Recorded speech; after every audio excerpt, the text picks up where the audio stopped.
Shalom.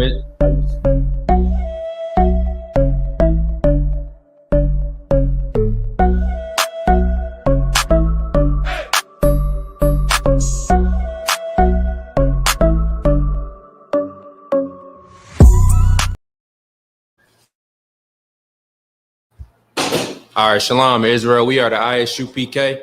Started out at 1 West, 125th Street, Harlem, New York, under Commandant General Yohana.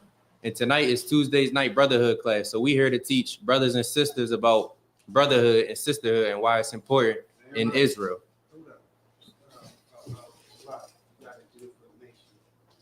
Oh, Salakia.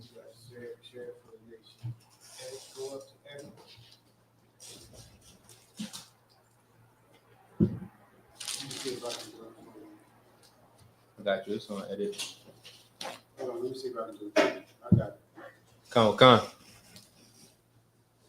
All right, so what we're going to start with is if I could get somebody to pull Proverbs 15 and 22. Because without wise counsel, without certain people in your life, like wise elders showing you right from wrong, the work that we doing here is going to be pointless. Because how many of y'all got a brother in the world to where you try to tell him about this truth and he don't really get it? Why? Because he doesn't have the correct counsel. He doesn't have the correct brothers around him leading him to the truth.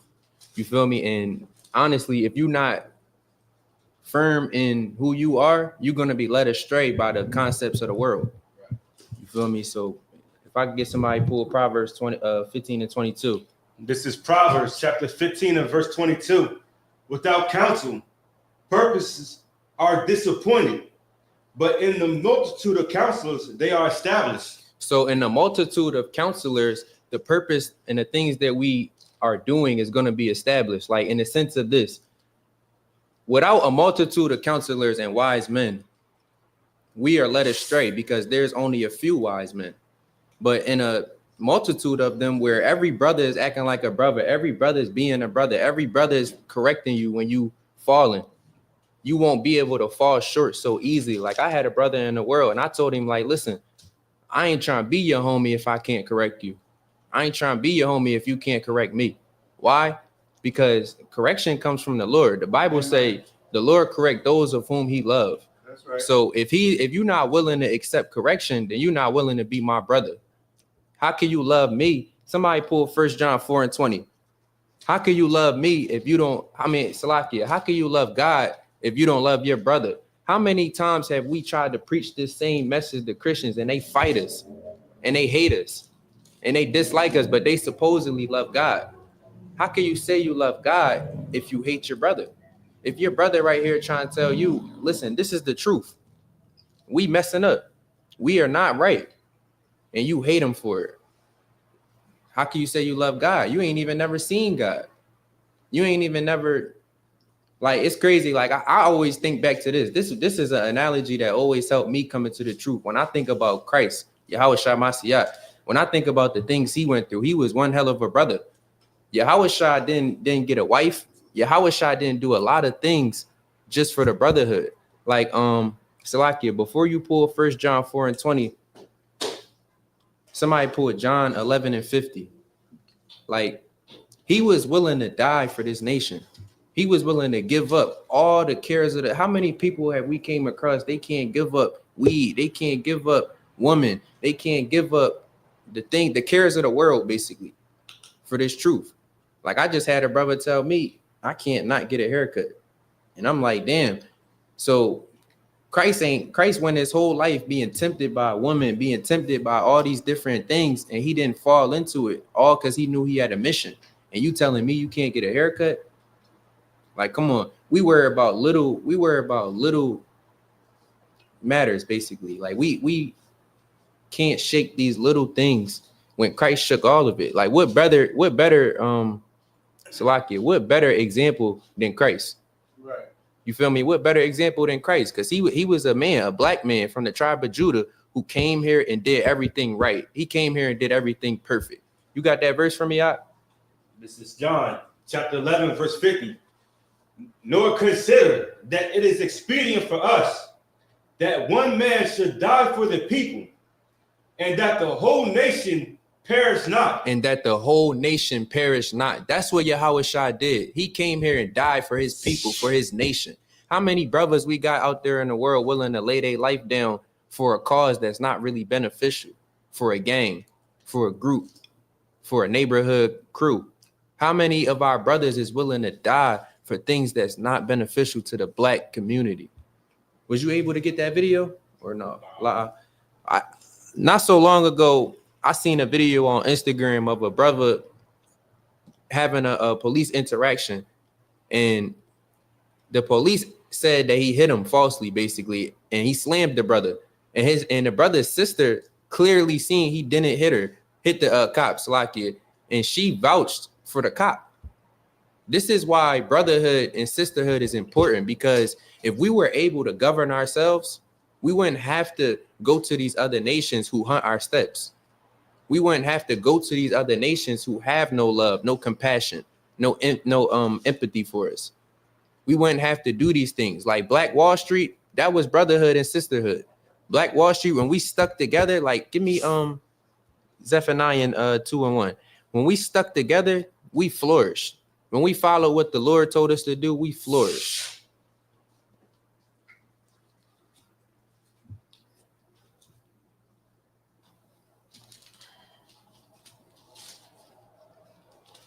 And a lot of times, like the way you speak to your brothers, the way you address your brothers, everything you do in a manner of how you deal with your brother and your sister is important.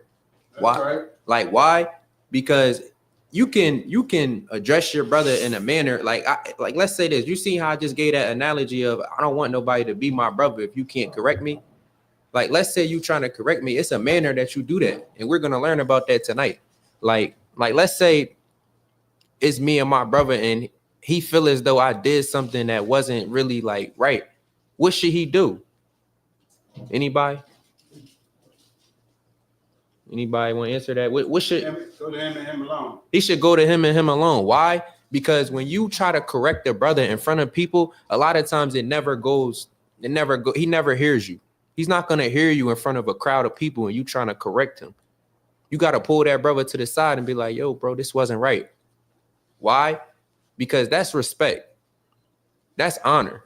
That's showing your brother you love him, because you still willing to not let him stumble, but you also willing to tell him the truth about himself. You feel me? And that's what we all need. Like, I don't need anybody around me that's going to be like, yeah, I don't need a yes man. I need a brother. Right. I need somebody who's going to be like, you fucking up. Excuse my language, but you messing up. You feel me? Because if we allow everybody to just, and this is just in Israel, if we allow all Israel to just do whatever, what makes us better than everybody else? Like, it's a commandment. Give me 1 John 4:20. Because it's a commandment to love your brother. It's a commandment to love your sister. It's a commandment to deal righteously. It's a commandment. And while the brother grabbing that, like, it's so important the way we judge matters in Israel, because you could judge a matter falsely and you could be the detriment to why a brother leads the truth. You feel me? Or why a sister leads the truth. This is why how we just read in Proverbs 15:22, in a multitude of counselors, we gonna flourish. Right. You feel me? That's why the correct counsel is important. You got that? This is 1 John chapter 4 and verse 20. If a man say, I love God, and hateth his brother, he is a liar. He is a liar. So you can't say how many Christians do we come across and you telling them, yo, you can't eat pork. You can't sleep with this nation. You can't do these manners of evil. And they're telling you, no, bro, no. And they steady going at you. They hate you. Now, how could they say they love God? If we just read, if a man say he love, read that for me one more time. Khan. If a man say, I love God, and hateth his brother, he is a liar. He is a what? A liar. So you're a liar if you say you love God but hate your brother. Why? Because your brother's around you every day. Your sister's around you every day. If you moving about, you see your brother struggling, and you not willing to help him when you got it, you know that verse that say, if you got it, give it. Basically, like if it's in your power to give to that brother, give it to him. You want to pull the verse? Yeah, it's in Proverbs, I believe. But if it's in your power to help your brother out, you should help him. Why? Because you could be that same person in that same position.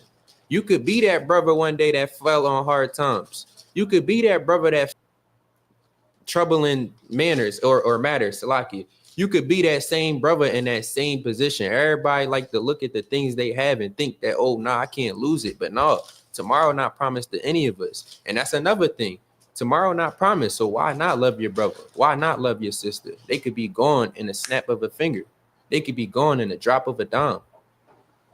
You feel me? So while the brother's pulling that verse, I'm gonna pull Proverbs 18 and 19. So I can.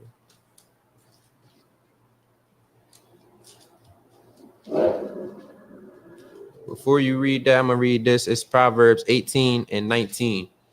It says, a brother offended is harder to be won than a strong city, and their contentions are like the bars of a castle.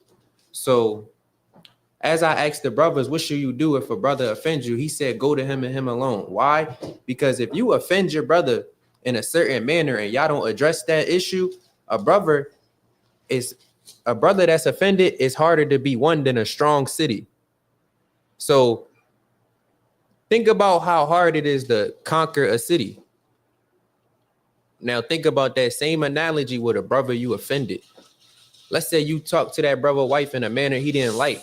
That's going to be, if that brother's not wise enough, that matter could get taken way further than it should have. This is why these laws, statutes, and commandments is important. This is why the way you deal and speak to your brother and your sister is very important. That's right. You feel me? Why? You got that verse? I don't know. All right. I got you.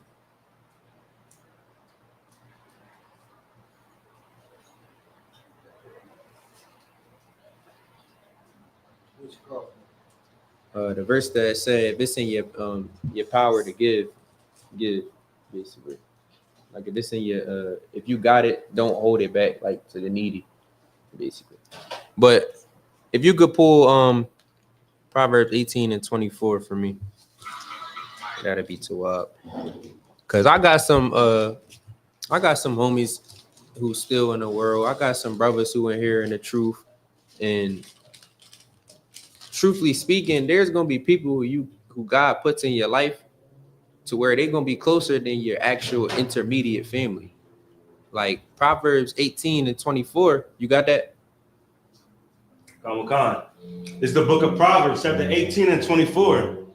A man that has friends must show himself friendly. And there is a friend that sticketh closer than a brother. So there's a friend that sticketh closer than a brother. Why is it saying that? Just as I just said, there's going to be people in this world and you're going to be like, damn, you is more thorough than my brother, my blood brother. You love me more than, because it's strangers out there. And I'm not talking about the other nations. I'm talking about blacks, Hispanics, and natives. It's people out there that you don't know who will love you more than your intermediate family. That's why Christ said, whoever does the will of the Father is your brother. Whoever does the will of the Most High is your sister. Whoever does the will of the Most High is your family. Because these people who you once did not know, and y'all come together like Zephaniah 2:1 says to do, y'all going to become made brothers and sisters. And that bond is going to be a bond that can't be broke. You feel me? Because brotherhood and sisterhood is a weapon. Without it, we fail. Without it, we fall. Without it, we crumble. If I could get you to pull Matthew 5 and 22.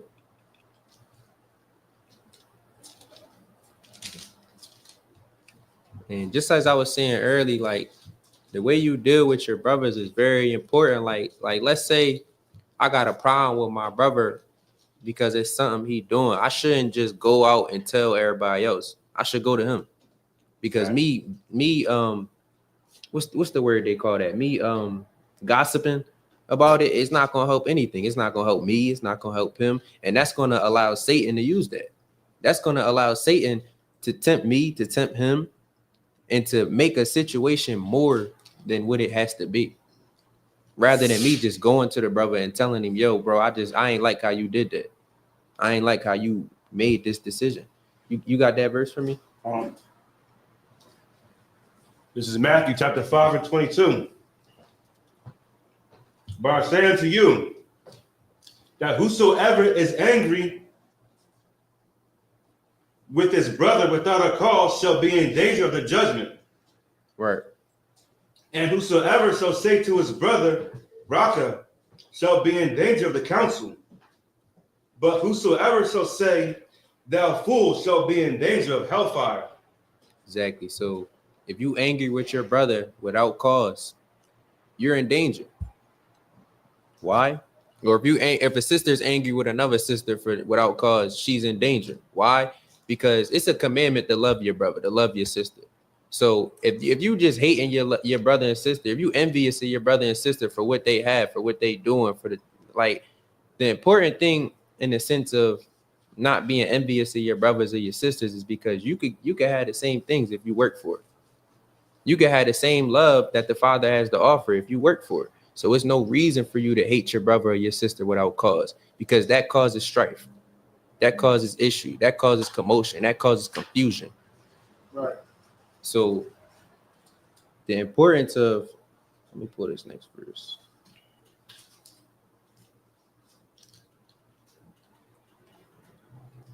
So I'm just grabbing this verse to tie in. I'm about to pull 1 John 3 and 15.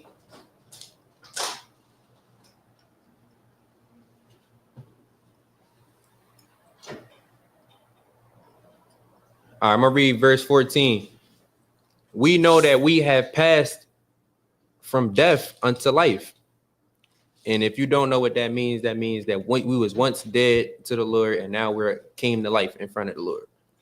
It says, because we love the brother, he that loveth not his brother abideth in death. Why? Because it's a commandment to love your brother, love your sister. Now, the very next verse, it says, whosoever hateth his brother is a murderer. Why is it calling you a murderer if you hate your brother? Because if you hate your brother, you hate yourself. If you hate your brother, you hate Christ. If you hate your brother, you hate God. So you're a murderer. And you're willing to do anything. Like it's brothers out here who is selling they own family members the same drugs that they watch they mothers or they fathers grow up on. Exactly. You feel me? So it's brothers out here and sisters out here that's going through manners of evil. Like let's look at the cartel per se. They're bringing in drugs and flooding our communities with drugs when they don't even know. They flooding their own brothers and sisters with the same with the same calamity that they can't escape. So this is why it's important for us to come together and come back to these laws, statutes, and commandments, because without us knowing, like, how many of our brothers and sisters don't know that we brothers and sisters? Right. How many Hispanics don't know that they are kin to the natives or kin to the black people?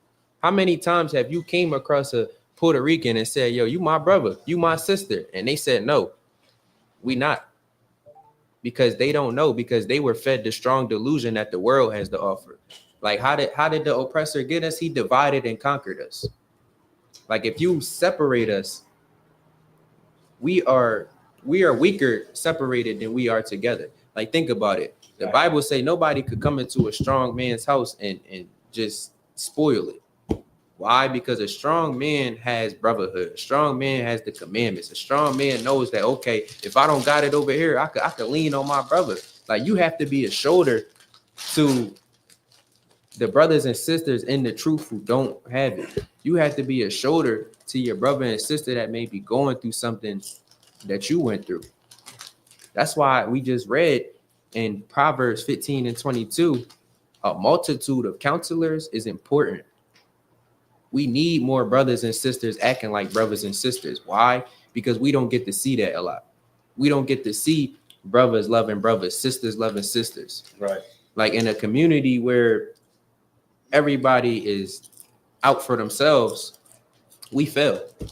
Like, look at us and look at the state of living we are in today. We are in a dust state of living. We are in a low state of living. Why? Because we don't love our brothers. We don't love our sisters. We'll see a sister walking up the street. You won't even say hello. You'll see a brother walking up the street. You won't even say, what's up, bro? How you doing?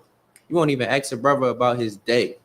You feel me? But when it comes to the oppressor, you love the oppressor. You love going to work. Like, how many sisters will do whatever they boss say to do, but when they come home to their husband, it's a little bit tricky. It's a little bit defiant. Exactly. You feel me? I understand. And that's not really love. You feel me? You love your oppressors. You feel me? This is why the Bible say, envy not thy oppressor and choose none of his ways. We have chosen the oppressor's ways. The oppressor don't love his brother. Think about Esau's army. The oppressor, like, and that's what I think about a lot, Esau's army, because it's a lot of our brothers and sisters going into Esau's army. Yep. And guess what? They are going to death. Mm-hmm. They are getting led to death, just like a sheep. You know, so this is the importance of us waking our brothers and sisters up, letting them know that you are part of the 12 tribes. You are part of God's chosen people. You are one of God's elect. This is the importance of brotherhood and sisterhood, because if nobody, like, think about Christ. If Christ didn't dedicate his life to die for his nation, like give me that 1 John 5 and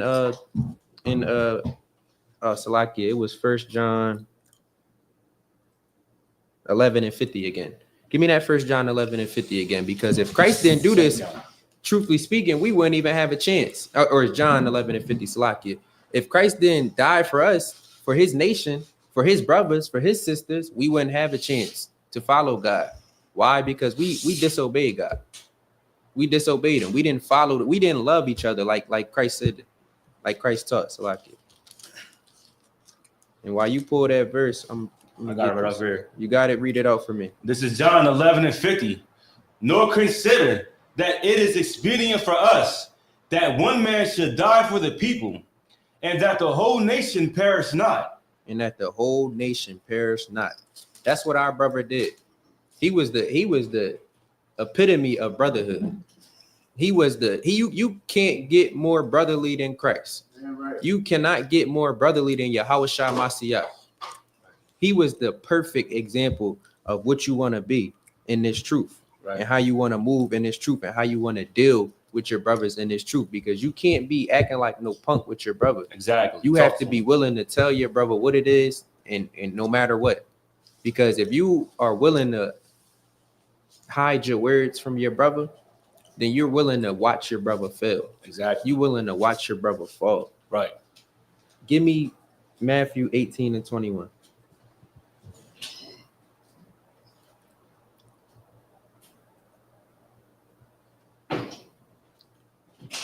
So this is what we about to read. Peter was asking, how many times shall I forgive my brother? And before we read this verse, how many times have y'all made a mistake? How many times have y'all done something to where it was like, damn, I ain't even mean to do. I could have offended a brother. I ain't even know it. How many times? You feel me? We didn't all did things by mistake. So this is why it's saying, I got you. This is why it's saying to forgive your brother. Why? Because you was once that brother that needed to get forgiven. Go ahead. If I could, what you're saying is absolutely heavy, because growing up in the world, right, you know, we used to do what the Philly brothers call bidding. Mm-hmm. So we ranking on each other doing stuff, and it's a constant thing that we doing. And then you doing it so much, sometimes you don't even realize, you know, when you're actually offending a brother. And I remember one time I had said something that I didn't realize, and it was on camera too. I'm in high school and it's on camera. And I didn't realize I had offended the brother until the tape was run back and I could see his facial expression when I said what I said. Exactly. Like a brother might not even say nothing. He might be offended the whole time, and now he's letting Satan play off of them emotions. That's why it's important to go to him and him alone. And that's why it's also important to address every matter. If you feel offended, you got to address that brother and let him know, hey, bro, you offended me. Exactly. You know, like I ain't feeling how you did that. I ain't feeling that. So that's it's a you got that verse for me. It's very important to show brotherhood, show sisterhood. Also, Salakia too, before you read that, sisters too, It's important for y'all to have sisterhood because how many Absolutely. times will That's y'all a get rough cool? And well, this is a worldly example. How many times will sisters be cool with each other and then talk shit about them when they leave? one. Mhm. You feel me? So it's very important to have a strong bond with who you call family, a Exactly. strong bond with who you call your brother, who you call your sister, because it's gonna be a time where you need to lean on them, Mhm. and they may be a time where they need to lean on you, Exactly. and you need to be there. This is the book of Matthew, chapter 18 and verse 21. Right. Then came Peter to him and said, Lord, how oft shall my brother sin against me, and I forgive him? Mm-hmm. Till 7 times? Jesus saith unto him, I say not unto thee, until 7 times 7, until 7 times, but until 70 times 7. Until 70 times 7. You need to keep forgiving your brother over and over and over again. You need to never stop forgiving your brother. Why? Because this next verse I'm about to read is going to show you. If you read Matthew 7:2, it says, for with what judgment ye judge. So I'm going to break it down line upon line. So let's say you got a brother who is out there sleeping with white women. Awesome. And you tell him, yo, bro, you can't be doing that. Exactly. You messing up, but you just cut the brother off. You never talk to him again, right? You give him one chance. What this is saying, the same way you judge, you're going to be judged. So it says, ye shall be judged, and with what measure ye meet, it shall be measured to you again. So when you stand in front of the Lord, he's going to give you one chance, and then he's going to turn his back on you. The same way you judge is going to be the same way you're judged. So this is why it's important to, just as Christ told Peter, to keep forgiving your brother. You want to be forgiven, don't you? You want the Right. things you did to work when you repented.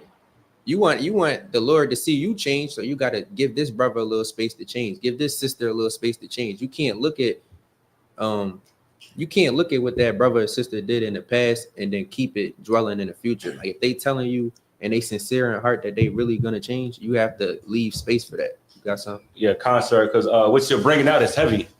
You know what I mean? Because, you know what I mean? Blacks and Hispanics and Native and First Nation people, like, we don't have anybody to give us mental health care growing up. Exactly.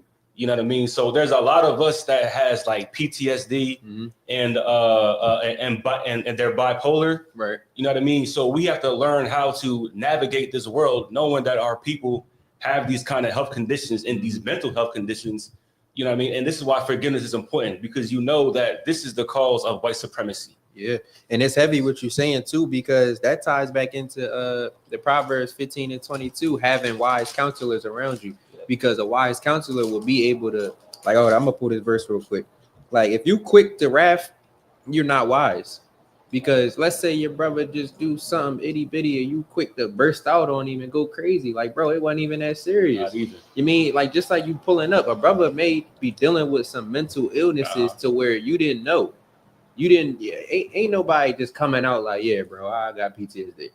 You mean nobody not doing it? So you don't know what this brother or sister is actually battling. Like the Bible say we battle not against flesh and blood. Right. You mean? So we fighting against way more than the average Joe know. Exactly. So when we going out there teaching this word to our brothers and our sisters and they turning their back on you, hating them, you got to have a little grace.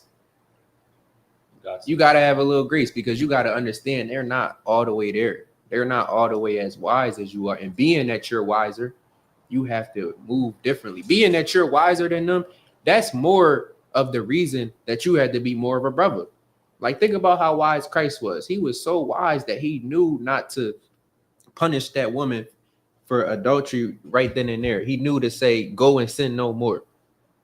He knew to be a brother to that sister. Give her a chance.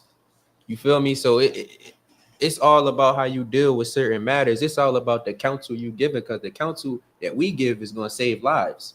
The way we act like brothers is going to save lives. The way our sisters come into this truth and be sisters like anybody never seen, that's what saves lives. That's what gives hope. That's what shows us like, damn, Right. We actually got something here. A nation could be built. You mean we could actually rule the earth? Like somebody pull 2nd Ezra 6 and 59. And why I'm pulling this verse is because it's this saying of we like crabs in a barrel. I mean, we all at the bottom trying to get out of the bucket and we pulling each other down. You mean 6:59. Like we should not be pulling each other down because we're all in this same bucket. We should not be crabs in a barrel. We should not be crabs in a barrel. Why? Because the world was made for our sakes. And being that it was, we need to come together like it is. We need to be this royal priesthood. We need to be royalty. We need to treat when our sister's walking up the street, we need to treat her like royalty. When the brother is walking up the street, you need to treat that brother like royalty. You don't need to envy your oppressor and act like Esau towards your brother. You mean because Esau hated his brother. Go ahead, pull that verse for me when you got it. Khan. This is 2nd Ezra, chapter 6 and verse 59. If the world now be made for our sakes, why do we not possess an inheritance with the world? Why do we not possess an inheritance with the world? Because we'd rather act like crabs in a barrel. We'd rather pull each other down rather than lift each other up. Now let me show you when we did what Zephaniah 2:1 says to do, which is gather ourselves and be brothers. Guess what? We had Black Wall Street. We had hospitals. We had college rates going up.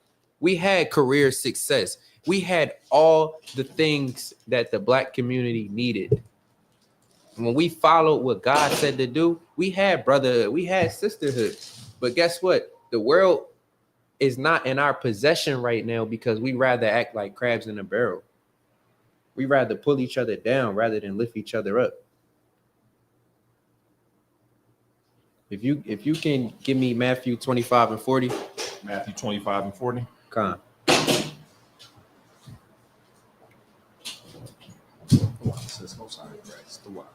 And then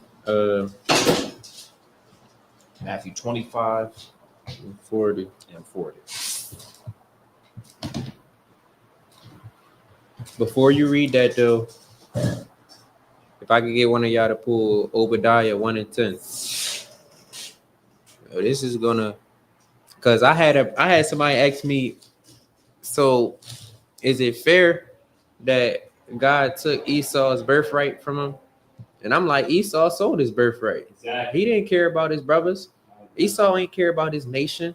You mean? And a lot of times we act like Esau. Like when you see black on black crime, we're acting like Esau. Exactly. When you see a black man willing to have an opposition, when that is another black man, you hate yourself. You got internal things going on that you need to shake. Exactly. And what is it? You need God. You got that verse for me? Obadiah. Yeah. And before you read that, Carl, you could pull the verse I asked you to pull. The book of Matthew, chapter 25 and verse 40. And the king shall answer and say unto them, verily I say unto you, inasmuch as ye have done it unto one of the least of my brethren, ye have done it unto me. So what Christ is saying is, let's say you walking down the street and you see a homeless brother, he a brother, and you walk right past him, you know he needs some food, you did that to Christ. That's what Christ is saying right here. He's saying if you walk, it's a lot of young dudes out here whose brothers and sisters, and they live for crime. Like I remember growing up, my brothers and sisters, they would beat up basically random people. And let's say you going around and you beat up a random brother, yo, you hate Christ. You beating up Christ. You hate yourself. You're a murderer, as the scriptures say. You feel me? Because if you hate your brother or you hate your sister, you a murderer. You hate your brother, you hate your sister. You don't love God. Like we debate, or I don't want to say debate, but we dialogue with Christians all the time. And we tell them the truth of the scriptures and they hate us for it. So how could they say they love God when they hate us for being Israelites? They hate us for following the commandments. You got that scripture in Obadiah?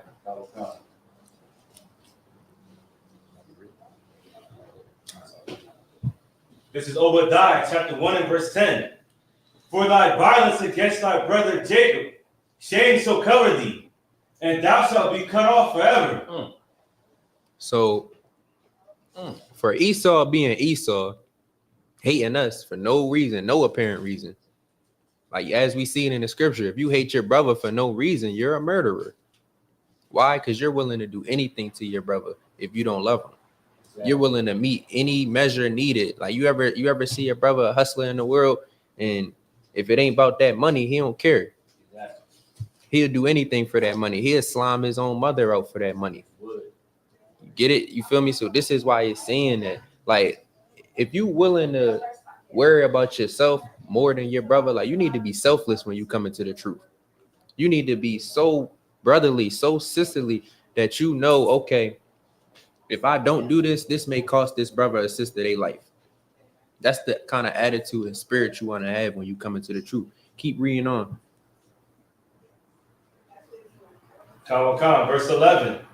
In that day, thou shalt stoodest on the other side, in the day that the strangers carried away captive his forces, and foreigners entered into his gates, and cast lots upon Jerusalem.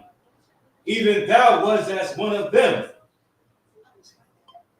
You good, keep going. But thou shouldest not have looked on the day of thy brother in the day that he became a stranger. Neither shouldest thou have rejoiced over the children of Judah in the day of their destruction. Neither shouldest thou have spoken proudly in the day of distress. Exactly. Like Esau spoke proudly in our day of distress. They was proud to see us in this lowest state. This is the spirit you don't want to have. This is the spirit that you don't want to obtain. Like, listen, if you ever get it in your mind to where you feel as though it's some kind of strife between you and a brother, you want to go to that brother and address it, because you don't want to let it linger. You don't want to let it stay up in here in your head, because if you do, Satan gonna play off of it and he gonna use it, and then you're gonna find yourself doing some unbrotherly things. You're gonna find yourself back in the world. You're gonna find yourself losing, on the verge of death. If I could get this is the spirit you want to have. If I could get Matthew, Salaki, if I could get John 15 and 13, this is the spirit you want to keep when you in the truth, or even if you a brother striving to be in the truth. This is the spirit you want to have when you address a brother. Like I had a circumstance not so long ago with some brothers, and we in a group chat, and a brother aired the other brother dirty laundry all out in front of the group chat. Like you ain't supposed to do that. You gotta pull that brother to the side and let him know, like, yo, brother, you moving kind of shiesty right now. You mean you don't want to air it out in front of the whole group chat? Why? Because now this brother feel like he gotta prove himself. His pride getting in the way. You feel me? As we all know, when pride comes, destruction comes. You feel me? You got that for me?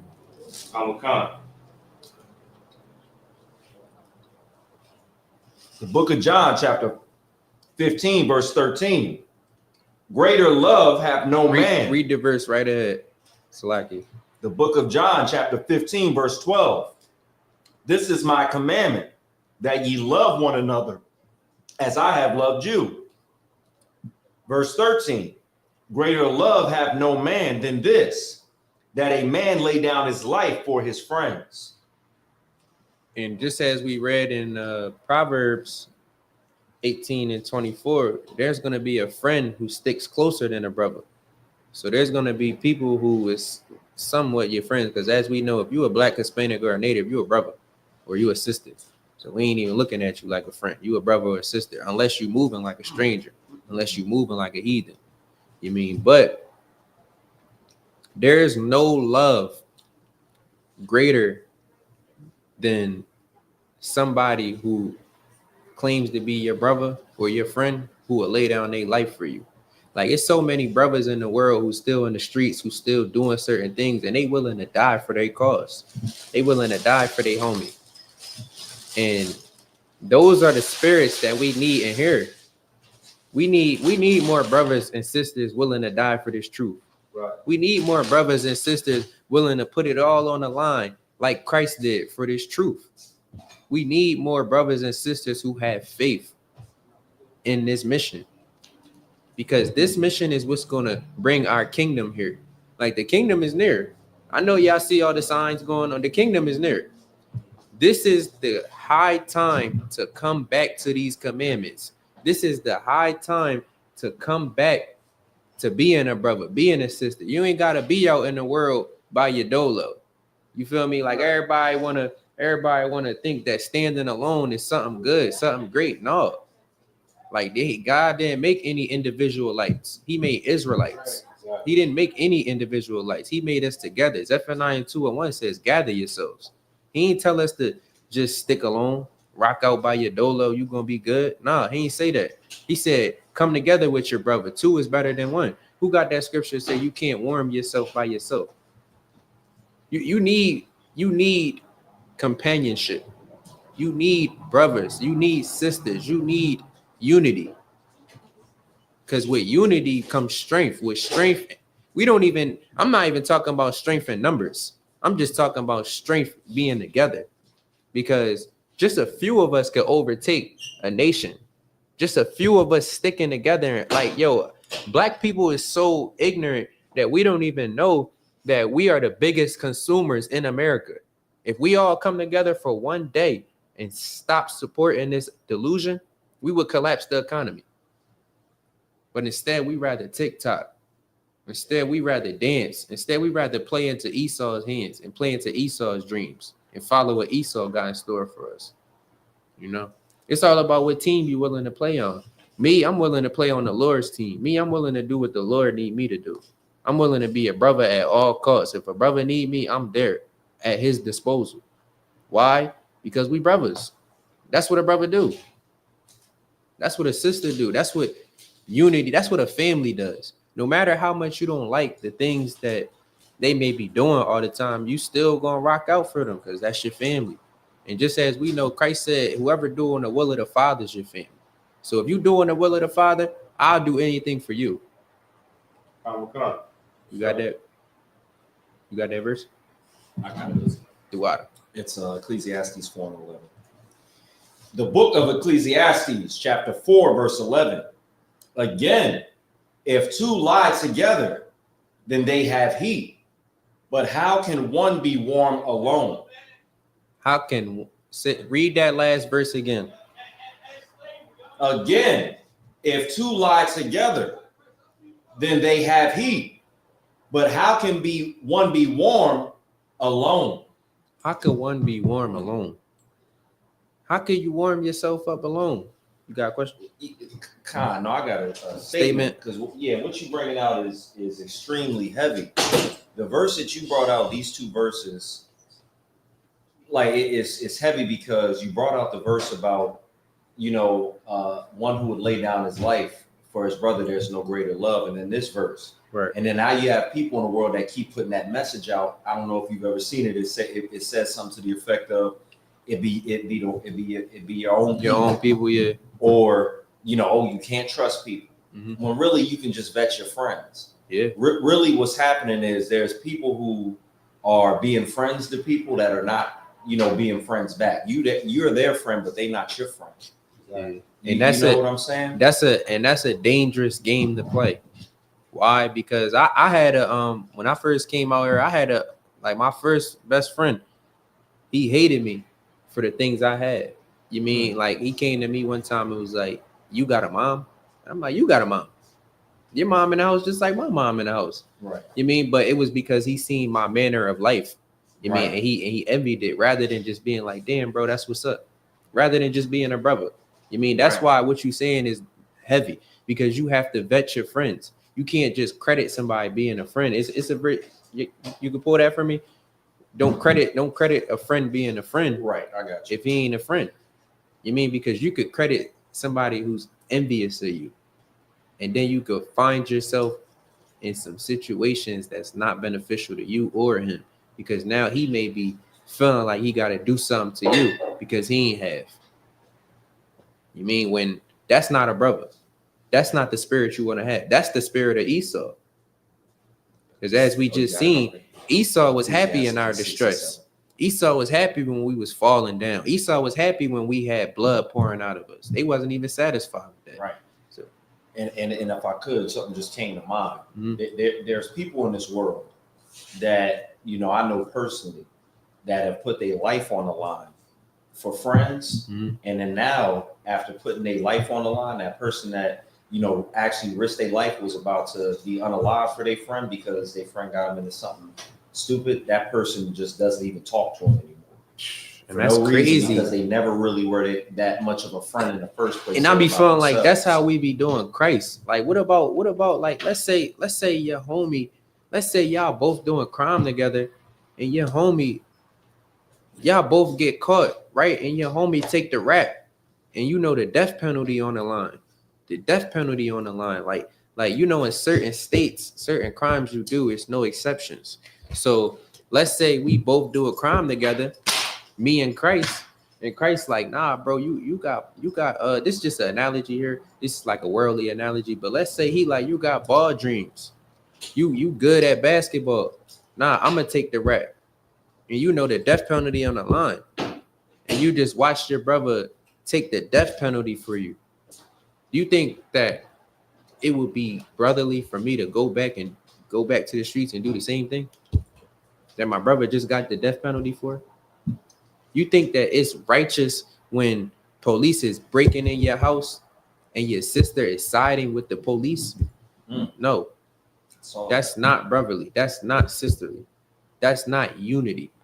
That's not Israel. That's why we need to come back to these laws, statutes, and commandments. That's why we need to come back to the Lord's ways. We need to love each other like ourselves. We need to love one another. You got something? Yeah, it's like it's funny that you say that. When I was growing up, you know what I mean, our family was so distant from each other. Mm-hmm. You know what I mean? My own sister called the cops on me and had me arrested. This lets you know. And that's crazy. Like, it's like, yo, it's no manner of like, it's no way I will ever get that mad at my brother or sister that I'm gonna call Esau. Right. That I'm gonna call Esau, because that could have been your life. If Esau came in that crib and you was acting the wrong way, that could have cost you your life. Exactly. And your sister would have been scarred for life, rather than just talking to you like a sister. Rather than y'all being able to speak it out like family. You mean, that's why unity is important. That's why brotherhood and sisterhood. That's why when we out here every Tuesday teaching these brotherhood and sisterhood classes, it is not for no reason. We trying to give you good counsel so that we could build our nation. We trying to do the things that the Lord has ordained for us to do. You mean, we trying to come back to the Lord's ways, because without them, we them crabs in a barrel. Without them, we pulling each other down instead of lifting each other up. Like second Ezra 6:59, they say, if the world was made for us, why don't we inherit it? Why? Because we're crabs in a barrel. We pulling each other down when we need to be picking each other up like Black Wall Street. You got that verse I asked for? It's Ecclesiasticus chapter 6 and verse 7. If thou wouldest get a friend, prove him first. Prove them first. If you go get you a friend, prove them. You got to put them through the ringer. You got to put them through the test. You got to go through it with them. You got to go through that iron furnace with your brother, because it's going to be a time where if he's not really your brother, that's going to show. If she's not really your sister, that's going to show. Just like I was saying earlier with the sisters, when you dealing with another sister and y'all have relations, everything doesn't have to get put on the table. Everything's not for everybody. Like, can one of y'all pull that verse that says for your wife not to fall into the conversation of wives? Because it's a lot of unwise counsel that you can get, and that's not brotherly, that's not sisterly. Like, how many times I'll give you a great analogy. How many times have you been treating your wife wonderful? You doing the right thing, and she knows she got a good man at home, but she get around these hood rats, she get around these worldly females, and they saying, yo, my man ain't shit. And now they thinking, Salakia, they think they man ain't anything, and now they're thinking that they got a man who ain't anything. You mean, that's why attending to wise counsels is important. That's why having brothers around you who gonna be like, yo, you know what? Nah, bro, that ain't P. That's not player. That's not how things supposed to go. You mean it's some sisters that'll stick up and be like, nah, that ain't me. That ain't my situation at home. You need to do this. You need to do that. You need to get into the ISUPK because that's where some real brothers is at. So it's sisters out there that will say that. It's sisters out there that will show you that sisterhood and give you guidance, but it's also sisters out there that will misguide you. You know, and that's why it's important the way we as brothers and sisters guide each other, and the way we approach each other, the way we talk to each other. Because just like as the brother was pulling earlier, you never know what a brother or a sister going through. They may have some mental illnesses or some mental issues that they dealing with that you didn't know about, that you need to be aware of. That's called being considerate. Like if we could all be considerate of one another, we would really flourish. You mean rather than just being like, nah, he ain't like me. You mean you gotta know who you laboring with. You gotta know who you around. You gotta prove your friend. You gotta prove your brother, prove your sister. You mean if they willing to stump? Listen, I just told my mans, like, listen, if you not willing to get correction from me, we don't need to be friends. We don't need to be homies. Because I don't need no yes men around me. I need you to be able to tell me I'm wrong, and I need to be able to tell you wrong. Why? So we could grow together and not just be stagnant. Right. Anybody got that verse? So like you said, the counsel of the unwise. I said the conversation of wives. Conversation of wives. Yeah, it's in Salaki. You got it. This is the book of 1 Peter, chapter 3, verse 1. Likewise, wives, be in subjection to your own husbands, that if any obey not the word, they also may without the word be won by the conversation of wives. Exactly. So without this correct counsel, without the wise counsels, you'll see that we could be led astray. So without brotherhood, without sisterhood, without the correct people around you, you are who you around. You ever see that picture of that rotten apple around the fresh apples and it spoiled the rest of them? You are who you around. You mean if you chilling around spoiled people, you chilling around worldly people, you're gonna wind up making a worldly decision. But if you're chilling around brothers and sisters in the ISUPK, they're gonna force you to be great. Why? Because what's being great? Pull Matthew 5 and 19 for me. What's being great according to the Lord? We know it's doing and teaching the commandments. So the brothers in here, the sisters in here, they're not gonna let you do some worldly stuff. They're not gonna allow you. They're not gonna give you worldly counsel. They're gonna give you wise counsel. They're gonna tell you, yo, look, I know that you want to do this, but that's not wise. That's not smart. That's not the best thing for you. That's not gonna get you in the kingdom. They're gonna give you wise counsel if they really love you. Because think about it like this, and if you wise enough, you'll take it. Because nobody has to tell you anything. If they going out their way to tell you the truth, that means they love you. Just like I was reading about in 1 John 4 and 20, we go out every day and teach this word to our Christian brothers and sisters who's lost, and they hate us for it, but say they love God. But as we know, the scriptures say, how could you say you love God but hate your brother? So it's kind of, you got something? They'll hit you with God knows my heart. Yeah, and God does know your heart, and he know it's filthy. Right. It's filthy. If you ain't loving your brother and your sister, your heart is filthy. It's wicked. Like how many brothers out here selling drugs to their brothers? They witches. We out here battling spiritual warfare, and the only way we gonna survive is with this brotherhood, is with this sisterhood, is with this weapon that the Lord has given to us. You got it? This is the book of Matthew, chapter 5 and verse 19. Whosoever therefore shall break one of the least commandments and shall teach men so, he shall be called the least in the kingdom of heaven. But whosoever shall do and teach them, the same shall be called great in the kingdom of heaven. Read that one more time. Whosoever therefore shall break one of the least commandments and shall teach man so, he shall be called the least in the kingdom of heaven. So as we just seen, as I was explaining, if your brother or your sister love you, they're gonna teach you to be great. Because they don't gotta tell you, they don't gotta give you wise counsel, but if they giving it to you, it's because they love you. They want you to be better. So if he teaching you to be great in the kingdom, it's because he love you. It's because he's a brother. It's because she is sister. So unity is important. Somebody pull Psalms 119 and 98. You gotta also, like I was explaining earlier about the brothers and sisters that have opposition out here who's still in the world, the brothers and sisters who don't know their enemies. You need to know your enemies out here in this world because we have enemies. We have people that hunt our steps. Salakia, while he pulling that, could one of y'all pull that? They hunt our steps. It's in Lamentations. You got that verse 119:96 or 98? Khan. You pull it. Thou through thy commandments. Hold, this is Salakia. This is Psalms 119, verse 98. Though through thy commandments has made me wiser than my enemies. So why, if anybody could, this is kind of a broad question, but why would the commandments make you smarter than your enemies? How will it make you smarter than your enemies? It's a broad question, but it's a lot of good answers to it.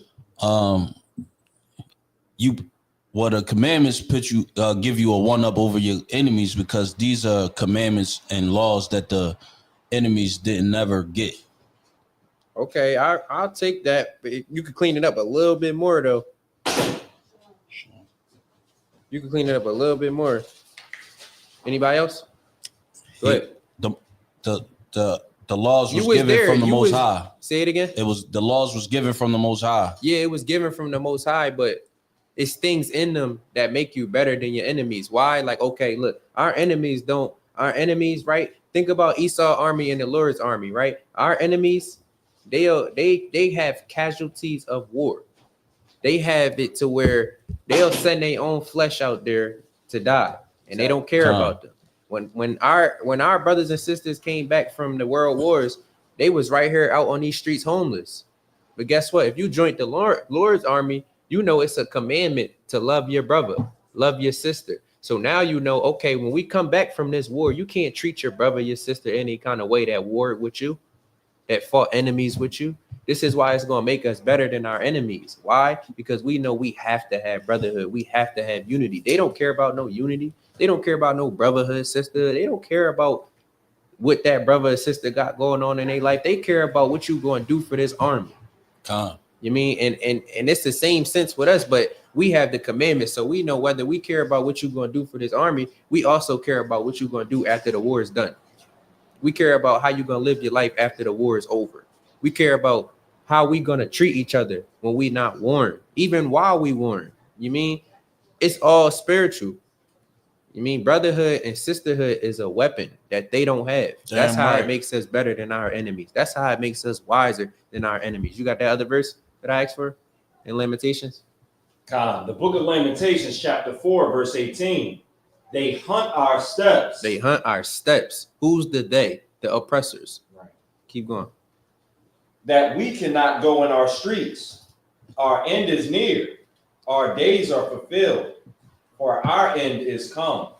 So it's heavy with them saying we cannot go in our streets. I know that everyone in here has heard of these sundown towns and these places where after a certain time you cannot go outside. You mean? And why is it like that? Because the Lord is not on our side right now.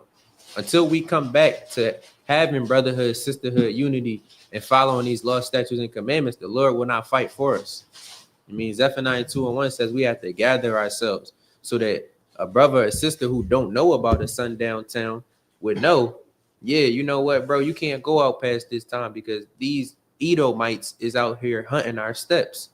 These Edomites is out here waiting for you, lurking, privily, trying to catch some blood.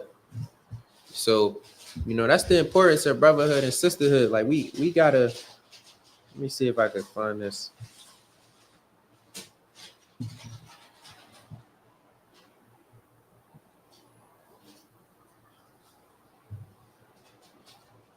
Right. I don't want that one.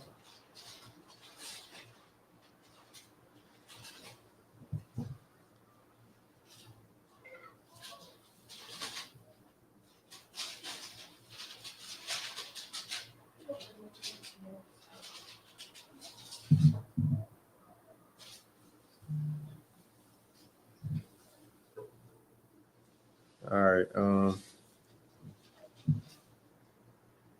Let me go back here.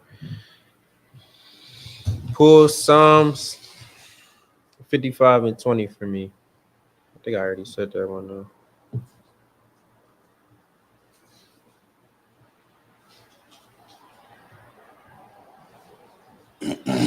Con. This is the book of Psalms 55, chapter 20. He hath put forth his hands against such as be at peace with him. He hath broken his covenant. How so let's say a brother coming to you and to you alone trying to resolve a matter. So he's coming to you in peace.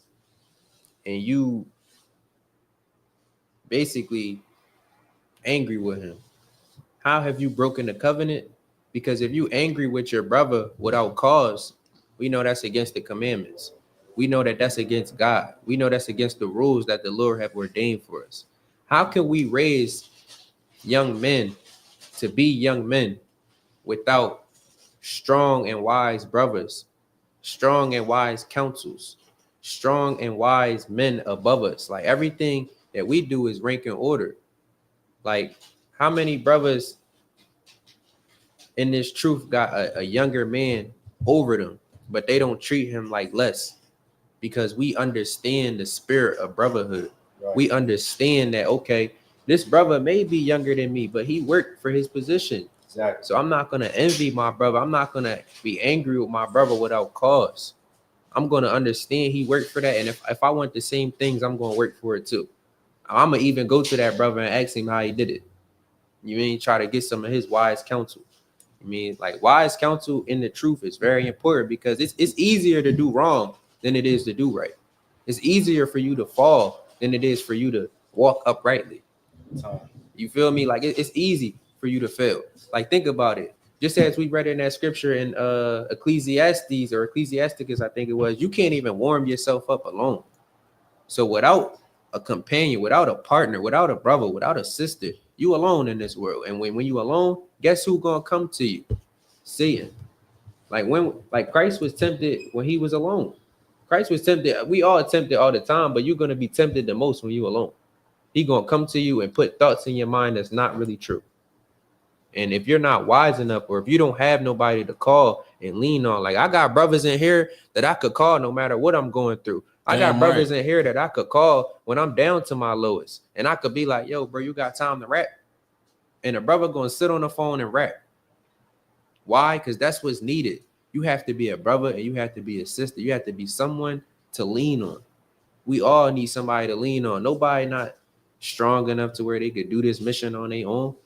We not Yahweh Shah. That's why he's the king. We not Yahweh Shah, but we could be like him. That's the importance of this brotherhood that we teaching. We teaching to be like Christ. Christ taught that it was a commandment not to hurt your brother. That it was a commandment to treat others how you want to be treated. Why is that so important? Because if you moving around with the spirit of treating others how you want to be treated, right? And not just anybody. I'm not talking about the strangers, the Edomites, the Africans, and all the other nations. I'm talking about the Israelites. I'm talking about the blacks, Hispanics, and natives. Why is it important to treat them how you want to be treated? Just as the brother pulled earlier, we don't know what they're going through. We don't know if they have a mental illness that they're dealing with. So you may have things that stumbling blocks for you, just like they got things that stumbling blocks for them. The best thing you could do is be there for them. Let me pull this verse up. So while I pull this verse up, anybody got any questions about how you could be a good brother, a good sister?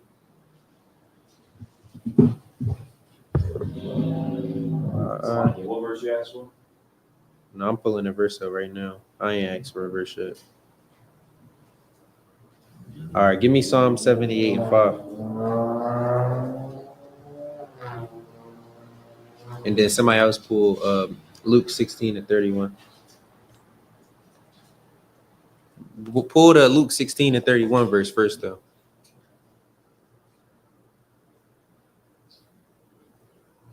And then Salakia. One other person pull Revelations 22 and 14. And read the Salaki, you said Luke 16 and 31? yeah. Okay. And read the Revelations 22 and 14 first.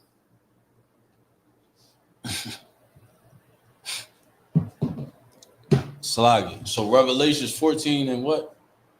22 and 14. 22 and 14. Slagi. And while they pulling that, I'm gonna read Revelations 14 and 12. It says, "Here is the patience of the saints." We know the saints is Israel. "Here are they that keep the commandments of God and the faith of Yahushua." So if you consider yourself to be a saint, which most people do, but they not loving their brothers and their sisters, you can't get into the kingdom of God without loving your brother.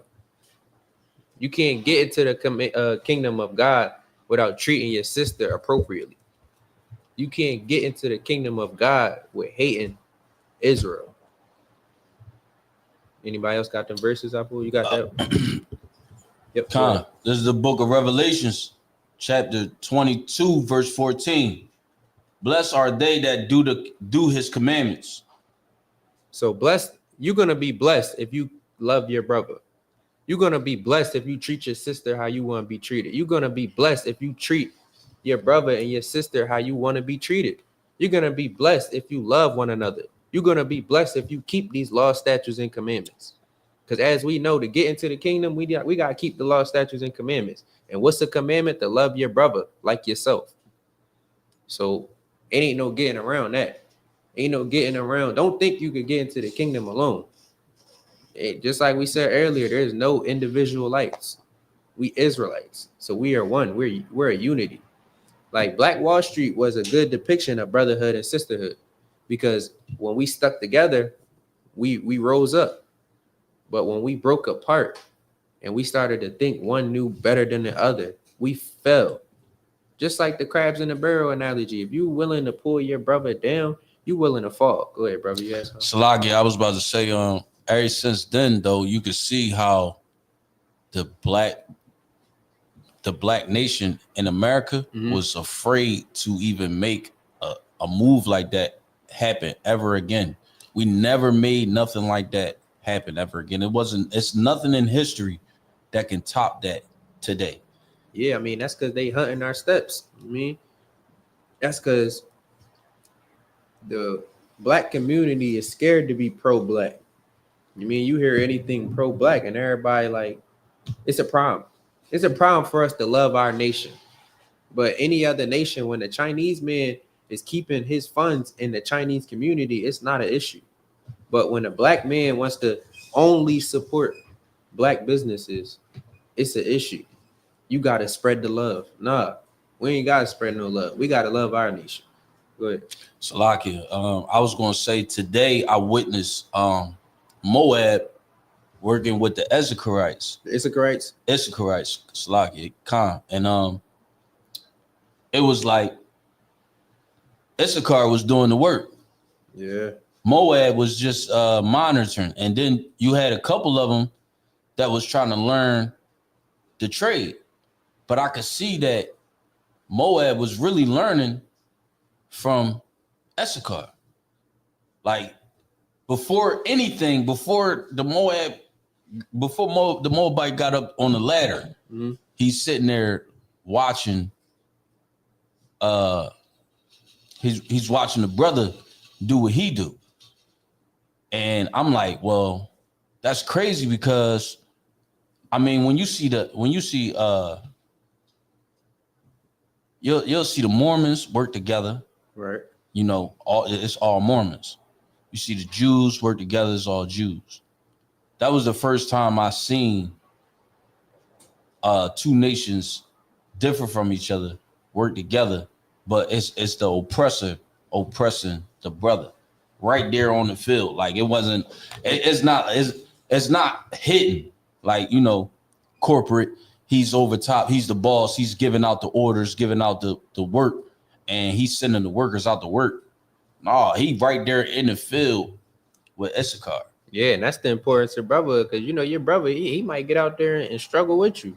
You mean, but a enemy, Enemy, you mean another nation, they'll allow you to struggle and they'll watch. You mean, pull Ecclesiasticus 12:10.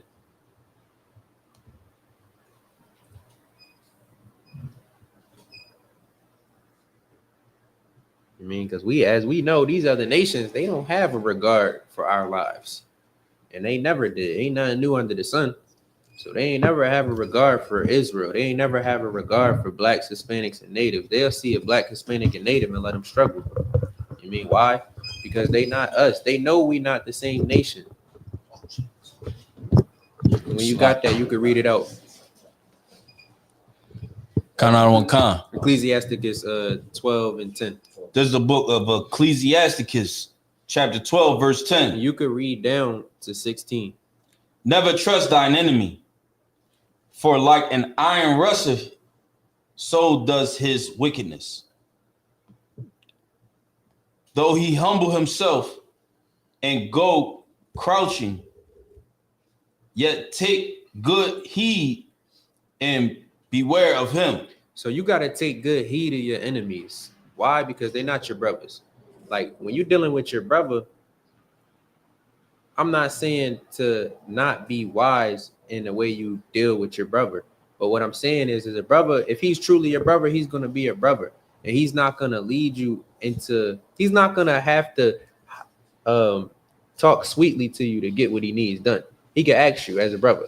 You mean, but an enemy, an oppressor, he'll lie to you to get what he wants. An enemy or oppressor will oppress you just to get what they need done. They don't have no regard for your life.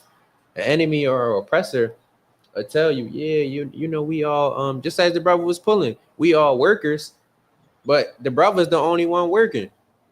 The Issacharite, the only one really putting the pain in. While the enemy, the Edom, the Moabite is just watching.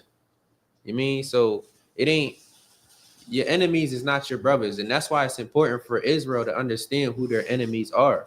Because we do have enemies, which is the nations who are around us. Keep reading that verse. Or you could just skip down to 16 and read 16 for me.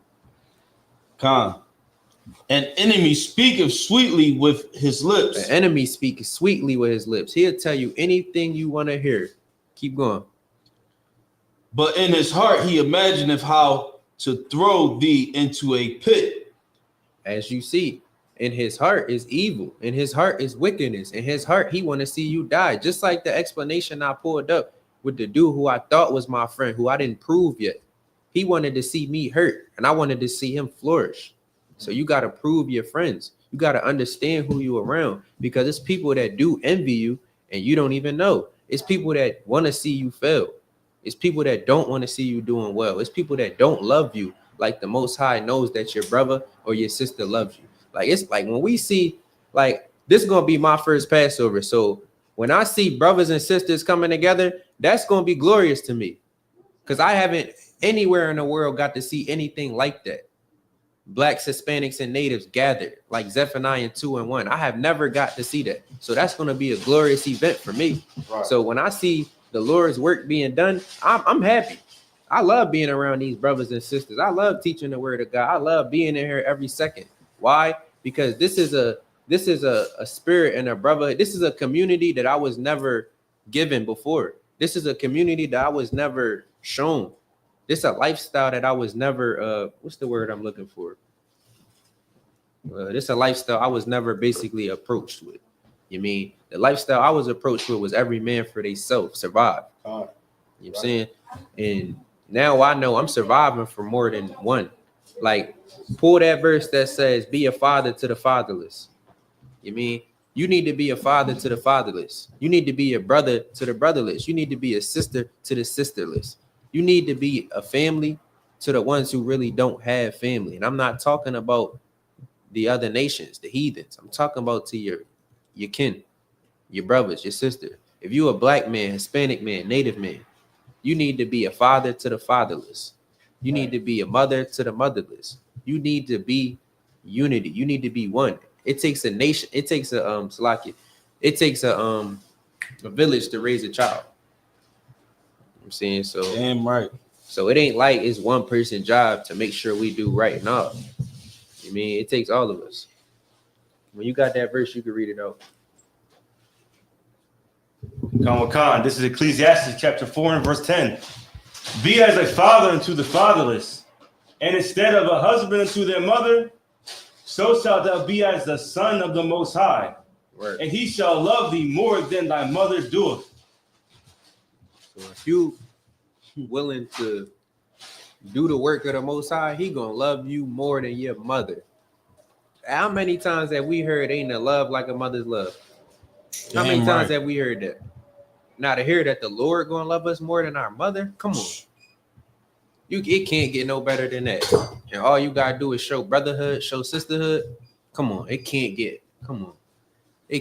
better than that. To know that the Lord on your side because you're on your brother's side. To know the Lord is on your side because you know you looking out for your sister. You mean like me? I was told, I ain't even really had to get told this, but if anything happened to my little sister, I was gone. You mean? So it's a lot of things that's already on your heart to do if you a man of the Lord. Like, and if you a man of the Lord gonna seek out, he gonna seek you and he gonna get you.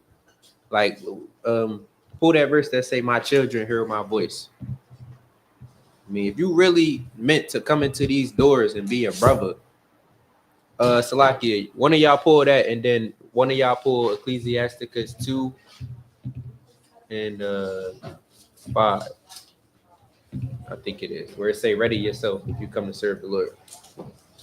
So if you consider yourself a brother or a sister in the ISUPK, you need to ready yourself because you're going to be tempted with all manner of situations and you're going to need to know how to deal with it. You're going to need to know how to be still a brother, still be a sister, and still hold your integrity. Call them verses out and read it when you got them for me. This is Salagia. This is the book of John, chapter 10, verse 27. My sheep hear my voice, and I know them. So the Lord said, my sheep hear my voice. So if you meant to come in here and be a brother, the Lord already know you. If you meant to come in here and be a sister, the Lord already know you. If you meant to follow the Lord's commandments, he already knows you. But if you consider yourself one of those sheep, give me that verse in Ecclesiasticus I asked for. Oh, so you said prepare yourself when you come to serve the Lord, right? Okay. The book of Ecclesiastes, chapter 2, verse 1. My son, if thou come to serve the Lord, prepare thy soul for temptation. Temptation. Because when you come into this truth, the closer and closer you get to God, the more and more Satan's going to work to get you out of this. The more and more Satan's going to put people around you that's unbrotherly. And you're going to need to deal with those situations like a holy man, like a separate man, like somebody who's not in the world. You're going to need to be a brother to that brother who hurt it. You mean, like how many people came across a bully, you mean, and you understand he only bullying people because he hurt. You know what I'm saying? You got to be willing to understand that. Go ahead, brother. You had something? Salagia, I was just going to say, I was one of them bullies.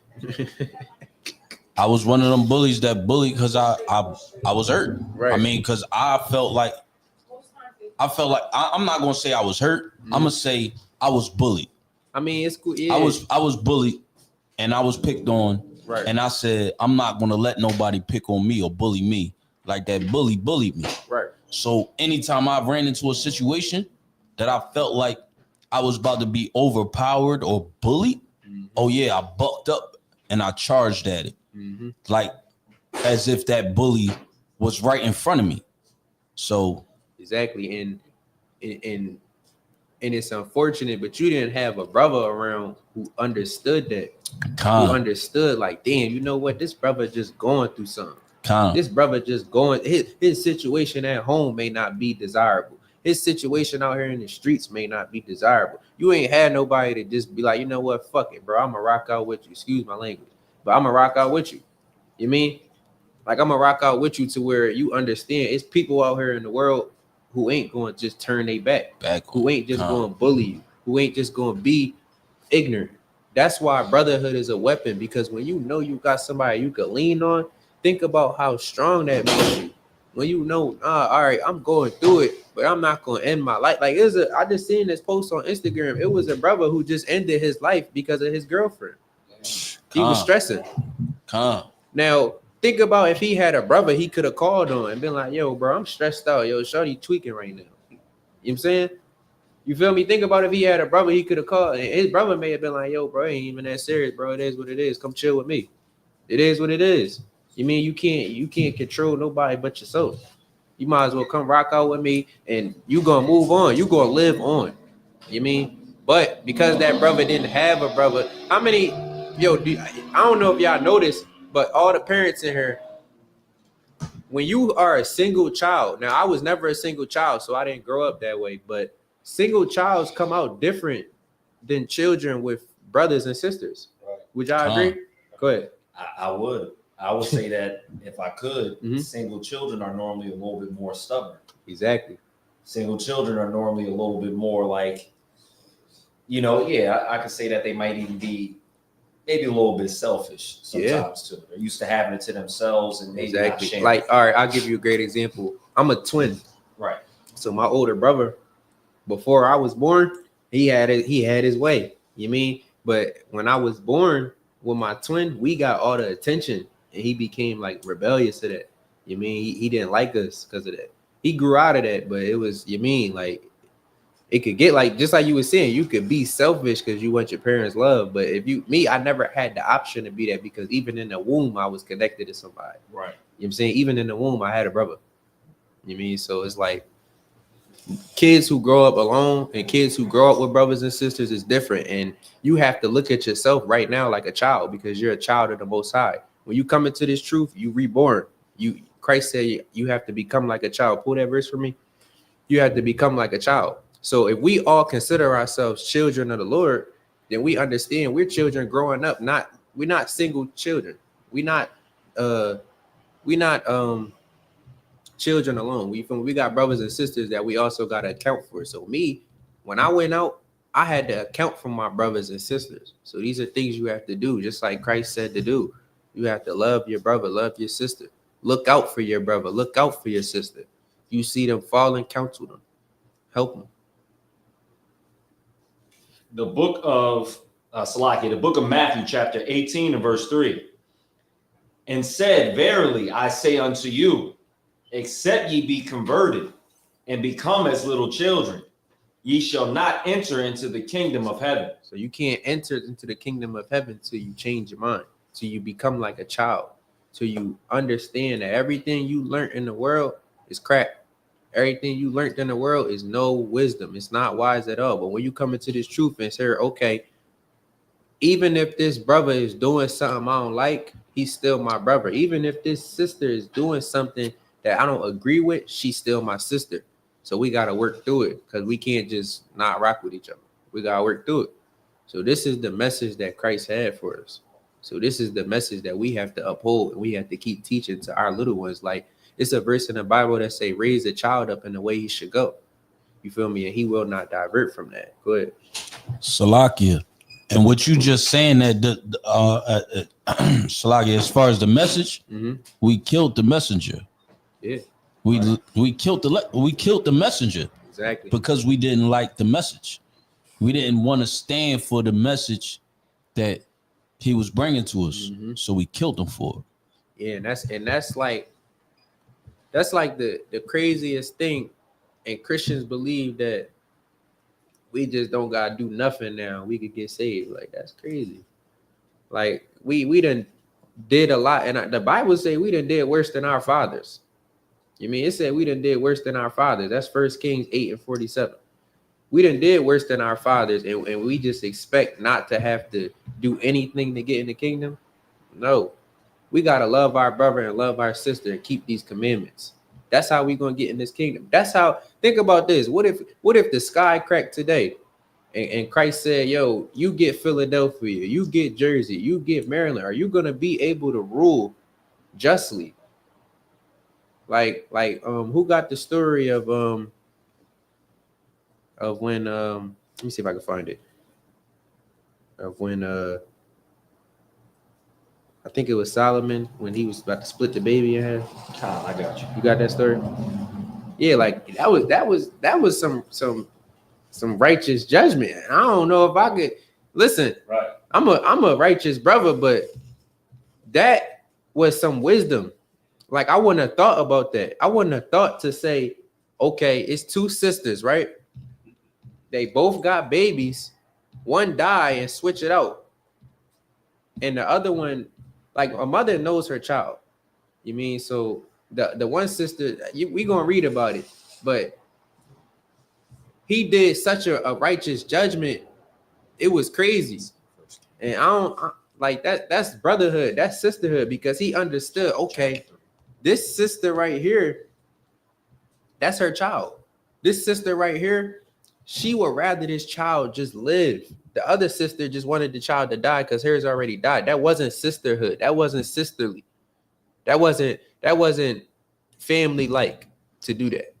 They was in the same household, had children on the same day, and one died from an accident, and she was willing to see the other mother suffer, the other sister suffer because of her mistakes. You mean we all make mistakes, but it's about learning from them. It's about growing from them. You got it? The book of 1 Kings, chapter 3, verse 16. Then came there two women that were harlots unto the king and stood before him.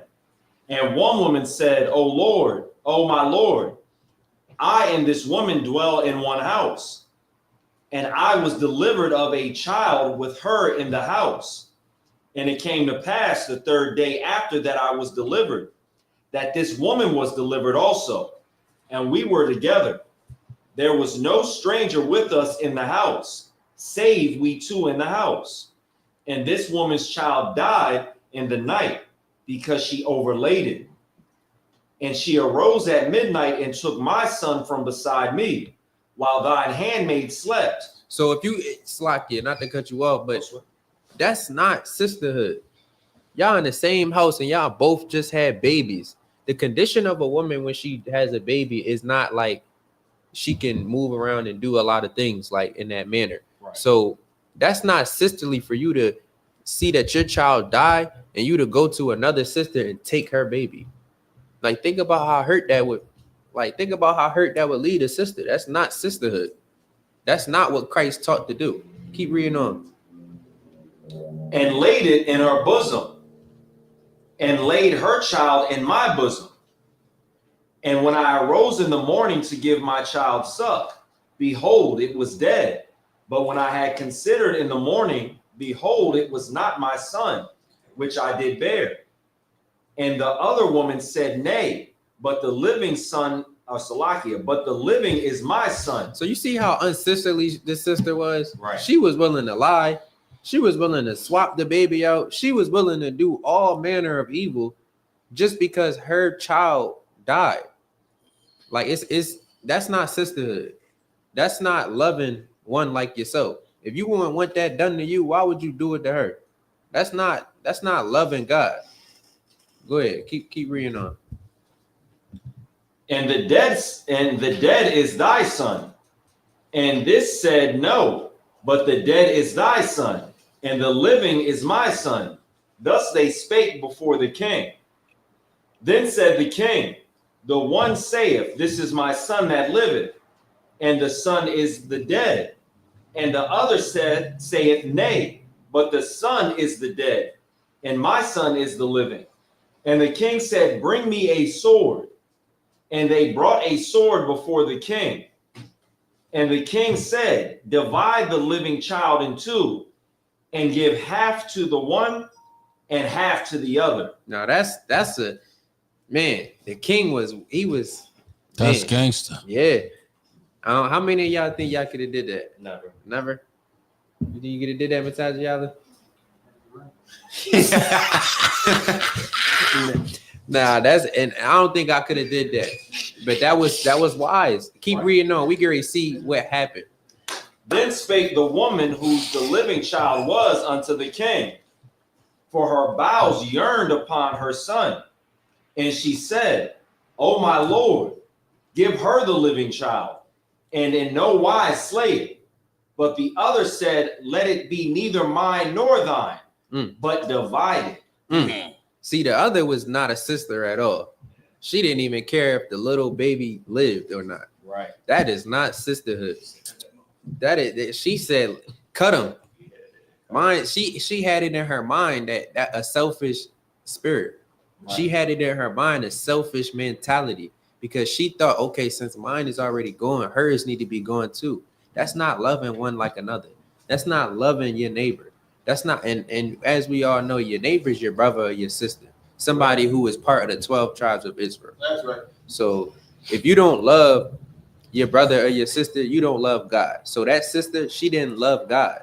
Now let's read on and see what happened. Then the king answered and said, give her the living child, and in no wise slay it. She is the mother thereof. See, and the king was a brother, so he understood a mother's love for her child is very strong. Just as we read in the previous verses when it said the Lord gonna love you more than your mother, because as we know, the love of it's no love like the love of a mother. Right. So the mother knew her child as soon as he came out the womb. They're immediately connected. Salaki, they're immediately connected. So her knowing that, okay, this still gotta be my child. She just wanted the child to live, but the other, she wanted him to die. And the counsel of the king allowed that baby to come back to his mother, because he understood that, okay, a real mother ain't going a real mother not, it don't matter if that's my baby or not. You don't want to see a baby die. Right. You feel me? So it's like he was a brother. That was a righteous judgment. Like the Lord loves righteous judgment. The Lord says he loves a righteous scale, or a just scale, I think it is. It's in Proverbs. So like, let me see if I can pull it real quick.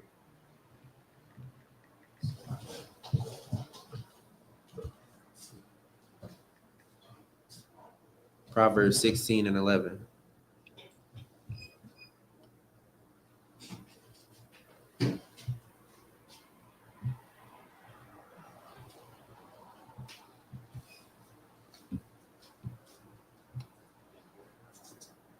Yeah. Where you at? This is the book of Proverbs, chapter 16 and verse 11. A just weight and balance are the Lord's. What? All the weights of the bag are his work. So a just weight is what the Lord desires. That judgment that the king just passed was just, because a child was able to return back to his mother, right, rather than getting sliced into pieces as the other sister would have enjoyed. You feel me? So brotherhood and sisterhood is very important. The way you judge matters is very important. Like, as the Bible said, we have to prove all things. That's why that whole matter took place. We have to prove all things. Like, we can't just come to you and tell you, yeah, Christ was a brother. We got to show you. We can't just come to you and say that we, as Blacks, Hispanics, and Natives, are the only true children of the Lord. We have to show you. Because without these laws, statutes, and commandments, we wouldn't know to love each other. We wouldn't know to have brotherhood. We wouldn't know to have division. And we would be divided and conquered. We would be crabs in a barrel, as Esau would want us. But with this truth, with these laws, statutes, and commandments, we know to love each other and build with each other. So we're going to have the weapon that the Lord have ordained for us to have. And with that being said, I'm going to pass the class over to Priest and Officer Mataji Allah.